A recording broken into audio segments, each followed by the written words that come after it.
संध्या की बेला प्रारंभ होने जा रही है।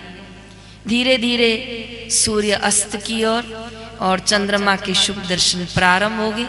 इसे संधि की बेला कहते हैं। संधि की बेला में किया गया जप तप, संधि की बेला में किया गया ध्यान भजन अनंत फल देता है।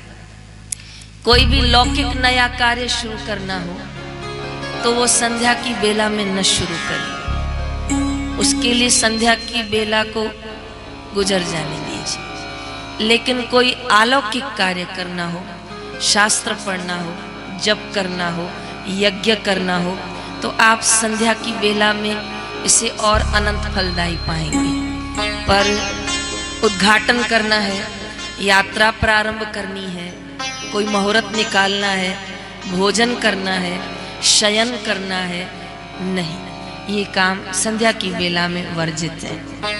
और कोई घर में किसी भी कारण से कितना भी अस्वस्थ हो, उठ नहीं पा रहा हो, बैठ नहीं पा रहा हो, तो भी कम से कम उसको संध्या की बेला में 2 तकियों का सहारा देकर बिठाना चाहिए। संध्या की बेला में घर में अंधेरा नहीं रखना चाहिए। सभी तीर्थ, सभी देवी देवता, सभी नदियाँ, सभी महापुरुष, संत जन, भक्त जन, महात्मा, सभी लौकिक जगत में भी जो गृहस्थी भी होते हैं वो भी संध्या की बेला को पालते हैं। चाहे कोई बालक हो, चाहे बीमार हो, चाहे बुढ़ा हो, तो भी उसे संध्या की बेला में खाना, सोना और संसार की लौकिक चर्चा से उसे बचाना चाहिए। इस बेला का 15 मिनट ही सही, यथा सामर्थ्य आधा घंटा ही सही, जप करके, सत्संग करके, गूंजन करके, नाम स्मरण करके इस बेला को सफल करना चाहिए।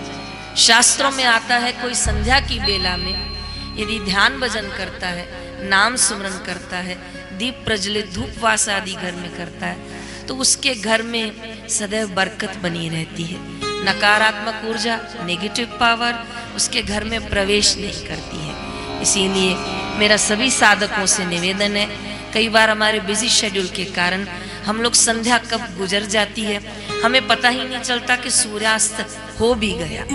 तो कम से कम थोड़ा उस समय विराम लें, थोड़ा उस समय पॉज करें, रुकें और कुछ देर ही सही, माला आसन न भी हो तो भी हाथ पैर धो के कुल्ला करके अपने स्थान पे ही आंखें बंद करके स्मरण करें, ईश्वर का चिंतन करें, गुरु मंत्र का जप करें, तो संध्या की बेला सफल।